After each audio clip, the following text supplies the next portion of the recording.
This video is powered by the pros at Pascal Air Plumbing and Electric. Arkansas owned, Arkansas operated.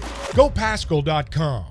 Our buddy Scott Tabor, who now joins us on the phones, knows a little bit about throwing some strikes. Scott, what did you see from the pitching for Mack and Hagen Smith last night? You hit the nail on the head, Ty. Throwing strikes. You know, something is going to happen. Something positive is going to happen more times than not when you're throwing a lot of strikes. You force the hitters to start swinging early in the count. You can change up how you pitch. You can pitch backwards in the count, sometimes forward in the count. They can't sit up there and just waiting for a walk and getting those freebies. So throwing strikes was the key last night. And it wasn't just that. I mean, the hitting as well. When you think about Arkansas's three batters, the top three in the batting lineup, they went over. I mean, Borfin, Tavian, and Wagner, coming off his injury, went 0 for 10 last night. They got on base a couple of times. But what did you think about the other guys in the lineup outside the first three in the batting order? I'll tell you, when you got the news that Peyton Stovall was going to be out for the season, you know he was battling some injuries all season, and they finally diagnosed what it was and got him out of the lineup. I think Peyton Holt has been a key to the resurgence here at the end of how strong the team is playing. He's not only hitting and hitting well, he's hitting over 300, I believe, and he's had a couple of, 2 or 3 hit nights. His defense has been fantastic. He made some plays last night that were just off the wall. He's not just making the regular plays. He's saving runs. Not just taking away hits, but he's saving runs. I think Peyton Holt has just been a fantastic pickup, and I don't see him getting out of the lineup. But the hitting, that's everybody in the lineup is a pretty good hitter. Down at the bottom, we're a little bit weak, but we have good defense there.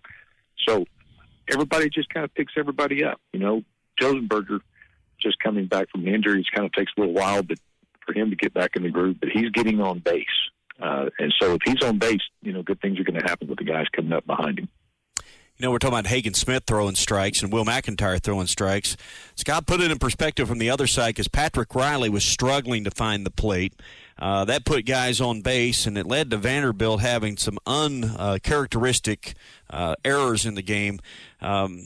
Give us your insight on what that does, because if the pitcher's throwing strikes, well, there's not a chance to get those errors. But last night, those two things I thought went hand in hand for Vanderbilt. The lack of strikes led to the errors later in the field. When your pitcher's not throwing strikes, and I mean, he was really, really struggling. I think he left him in there a little bit too long. But their coach Corbin knows he's got to get some innings out of his starters, and he's down 2 of his top 2 starters. And just like Arkansas, you have to reshuffle your pitchers, and the guys that they bring in are great players. They come out of high school, or they transfer, or come from a JUCO or wherever. They're not scrubs, and so everybody has the potential. And you saw the guys they brought in later; they're good. He just couldn't find the strike zone, and once you start missing, it's kind of like when you start slicing your driver. Once you start doing it, it's hard to fix during a game. And I know plenty about get that. It fixed. Yeah, I wouldn't know anything about that. Ground balls, but your whole team it just kind of sets a tone for your whole team. Your defense kind of gets back on their heels, because instead of every pitch expecting something to happen, they're sitting there knowing he's just throwing strike after strike, and they're kicking. They don't kick dirt; they're kicking little rubber pellets around out there. And it puts everybody to sleep, kind of lulls everybody to sleep. So when a ball comes to you, you're not as sharp. If you'll watch, and you watch it time and time again, a pitcher who never goes deep in the count, who's getting contact, soft contact, in the first 2 or 3 pitches of every batter, infielders are phenomenal, because they're ready every single pitch, because it's coming to me, it's coming to me, it's coming to me. Outfielders the same way. So everybody's on the toes and everybody's ready. It affects the whole team. And then you get through and you get in the dugout and you're ready to hit. So it affects the whole team when the pitcher's wild. All right, when you're a win away from clinching a share of a conference title or a division championship, no one wants to talk about it publicly, but what's it like for a team behind the closed doors? I mean, it's not like these guys aren't aware of what's at stake, and I got to believe having those titles and championships are bound to be important. I mean, your teams still get together and celebrate those things. These are things these guys will do 10, 15, 20 years from now. How do you approach it these last 2 days when you're a win away from something that could be, to some degree, greatly Yeah. significant. Yeah. It's more like 30 or 40 years now, but I understand what you're saying. I tell you, they know. You know kind of where you are, but you also know what you have to do. And they know that what they have to do is go out and play a good, solid, clean baseball game against Vanderbilt. And good things are going to happen. And so this team is really, really, and you can tell, they're just very, very level-headed. Somebody goes down, somebody steps in. There's no panic. A pitcher has a little bit of a bad outing. Somebody else comes in. There's no panic. And so this team is a very, very steady, not great, but I think really, really good team. Their record says they're great. And that's a scary thing when you have a team that people watch and go, you know what, they're just not that great. But they're really, really good. And there's nobody in the nation that they can't beat. Not one single team. If they play good, clean baseball, if their pitchers are throwing strikes, they'll get enough offense to win a ball game. And that's what they seem to do night after night after night. But they do talk about it. They talk about it, I think, more after the game to get in and see how, if LSU would have gotten beat last night, I think they would have clinched it, wouldn't they? At least the West. That's what I heard, I believe. Yeah. Anyway, so they're close, and they know they played well enough to make it come down to the last series, the last game. They do this and somebody else does that, and they win. But they know the first thing they have to do is take care of business, and they're doing a really, really good job at that. Scott, you mentioned the kind of the averages of sorts. When you look at Arkansas compared to other SEC teams, they're really not leading the pack, not even in the top 5 of a good chunk of categories, but 2 stood out. They're first in double plays, and they're first in saves. I mean, when you think about getting out of an inning with the double play or having a lead and closing it out, I mean, that's the categories that Arkansas is at the top in. That's one of the main reasons why they've been really good this year. Yeah, and that comes back to being level-headed and not panicking. Sometimes a guy gets a runner on first, and he locks up. Their pitching staff has really, really gelled. They've got some veterans that have stepped up, and they were a little wild at the beginning, and they just weren't throwing a good pitch when they needed to. I think Will McIntyre is a great story. If you watched him earlier in the season, it was tough. And even last week when he came out of the pen, his first inning, my buddy Bill Bakewell and I were watching him, and he came out to warm up, and everything he threw was high, and he comes straight over the top. You've really, really, really got to stay down in the zone with the angle that he throws. And his velocities, he's not 95, 96. He's at 88 to 90 max. Yeah. But he throws a little slider. They call it a cutter or a slider, and he'll change speeds. He pitches. If he is high and not hitting his spots, he's gettable, really gettable. Comes in, wants to give up 3-4 runs his first inning, and then he shuts them down for 5 or 6 innings. So his maturity at the end of the season, it was the same way last year. When he really gets in his groove at the end of the season, he's just tough. But you don't sit there and watch him and go, my gosh, he's just blowing you away. But what you do see is you look up after 4, 5, 6 innings, and he didn't give enough scratch.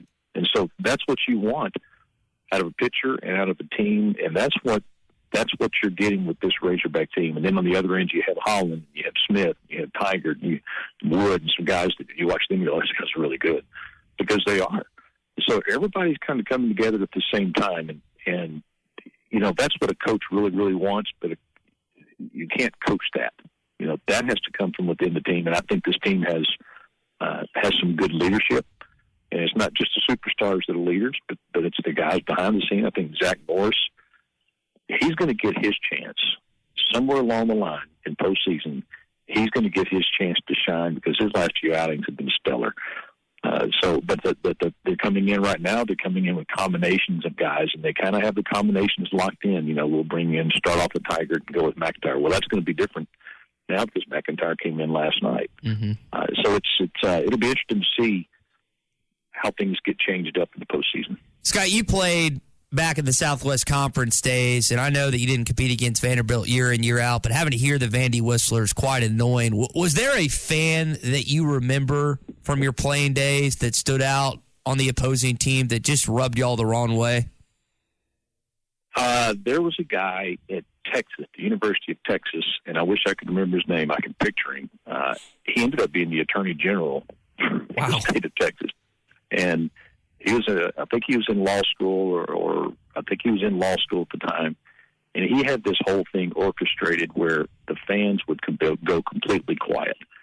And that's the only real stadium. Texas and Texas A&M had two nice, 9,000, 10,000 people stadiums.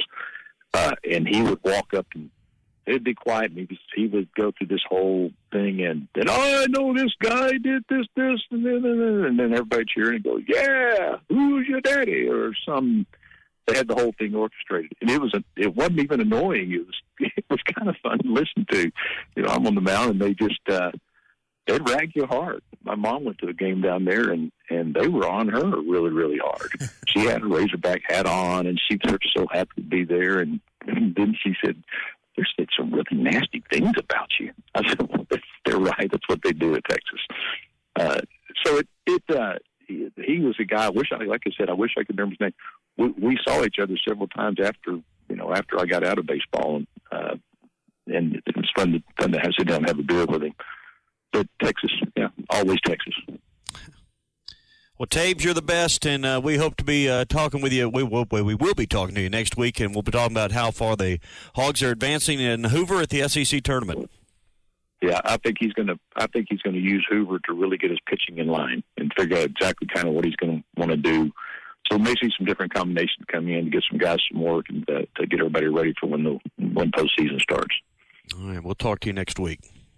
All right, thank you. BetOnline.ag is your number one source for all your basketball info, stats, news, and scores. Get the latest odds and lines, including the latest player reports for this year's pro basketball playoffs. BetOnline is always your sports information headquarters this season, as we have you covered for all your sports wagering needs.